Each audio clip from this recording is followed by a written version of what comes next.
இன்றைக்கு மக்கள் செல்வாக்கு இழந்துட்டார் ஸ்டாலின் அவர்கள், இளைஞருடைய செல்வாக்கையும் இழந்து விட்டார். அதனால இப்பொழுது அறிவிப்பு கொடுத்திருக்கிறார். கல்லூரியிலே படிக்கின்ற மாணவர்கள், அரசு கல்லூரியிலே படிக்கின்ற மாணவர்களுக்கு லேப்டாப் கொடுப்பதா சொல்லியிருக்கிறார். தொடர்ந்து 4 ஆண்டு காலம் சட்டமன்றத்தில் அழுத்தம் கொடுத்தோம். அனைத்து இந்திய அண்ணா திராவிட முன்னேற்ற கழக அரசு இருக்கின்ற பொழுது, இளைஞர் புரட்சி தலைவி அம்மா இருக்கின்ற பொழுது அரசு பள்ளி படிக்கின்ற மாணவர்களுக்கு ஒரு விஞ்ஞான கல்வி கொடுக்க வேண்டும், அறிவுபூர்வமான கல்வி கிடைக்க வேண்டும். இதற்காக மடிக்கணினி திட்டத்தை கொண்டு வந்தார்கள். சுமார் 52 லட்சம் மடிக்கணினி கொடுத்தோம். அதை வலியுறுத்தி சட்டமன்றத்திலே நாங்கள் தொடர்ந்து பேசினோம்.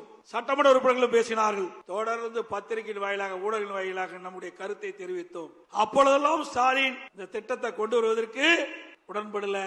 இன்றைக்கு மக்கள் செல்வாக்கு இழந்த காரணத்தினாலே, இளைஞருடைய செல்வாக்கு இழந்த காரணத்தினாலே அடுத்த ஆண்டு சட்டமன்ற தேர்தல் நடைபெறுகிறதை முன்னிட்டு 10 லட்சம் மாணவர்களுக்கு, அரசு கல்லூரியிலே படிக்கின்ற மாணவர்களுக்கு லேப்டாப் கொடுப்பதாக அறிவிச்சிருக்கிறார். மாணவர்களுடைய நலன் கருதி கொடுக்கல.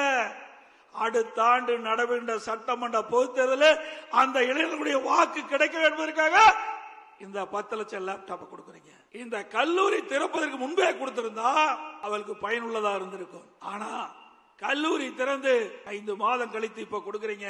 அந்த கல்லூரியில் மாணவர் சேர்ந்த உடனே அவருடைய சொந்த பணத்துல லேப்டாப் வாங்கி இன்றைக்கு அதன் மூலமாக அறிவுத்திறனை வளர்த்துக்கிட்டு இருக்காங்க.